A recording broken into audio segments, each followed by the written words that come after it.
Hello viewers, let's see one more permanent magnet motor, but this time from Mr. Howard Johnson.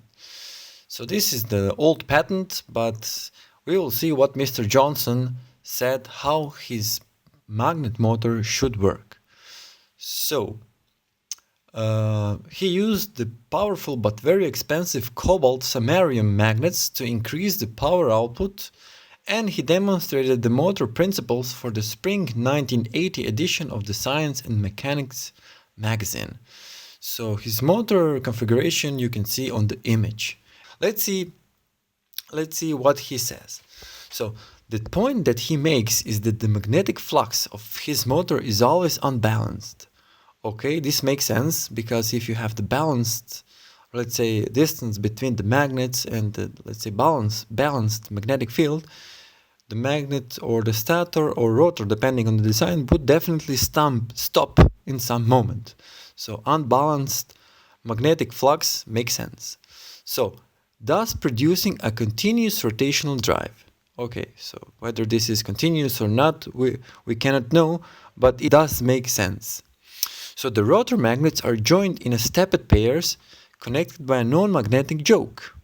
The stator magnets are placed on a mu metal apron cylinder. Mu metal is very highly conductive to magnetic flux and is expensive. Okay, I do not know mu metal, but if it does what he says, then it's perfect choice. So the patent states that the armature magnet is 3.12 inch long and the stator magnets are 1 inch wide and 0.25 deep and the 4 inch long. It also states that the rotor magnets pairs are not set at 120 degrees apart but are separated staggered slightly to smooth out the magnetic forces of the rotor. Okay, it also makes sense. They are not 120 degrees like, let's say, for example, in three-phase system. So it makes sense that it could be some, let's say, non-linear magnetic flux, which could be good for the magnetic forces. It also states that the air gap between the magnets of the rotor and stator are a compromise. In the greater the gap, the smoother the running, but the lower the power. Okay, we can see on the right side of the image that the gaps between the magnets of the stator are not at constant distance. So each one has some different distance and some, let's say, geometrical shape which is appropriate for this design. Yeah, it also makes sense that motor will not stop so easily. But if this actually works, nobody knows except for Mr. Howard and the guys who saw the patent. So a gap is chosen to give the greatest power at an acceptable level of vibration. Interesting design. So what else Howard considers? He considers permanent magnets to be room temperature superconductors.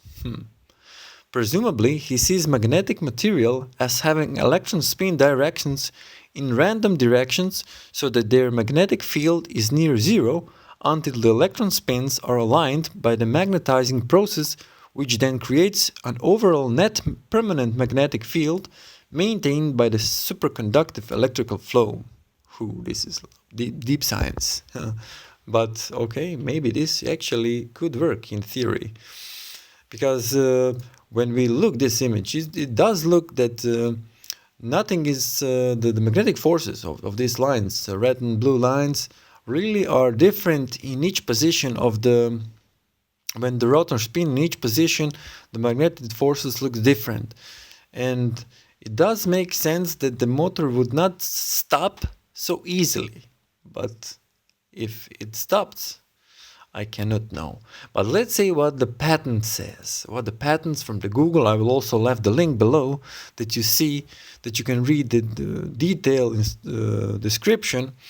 But the summary says that the invention is directed to the method of utilizing the unpaired electron spins in a ferromagnetic and other materials as a source of magnetic fields for producing power without any electron flow as occurs in normal conductors, and to permanent magnet motor for utilizing this method to produce a power source.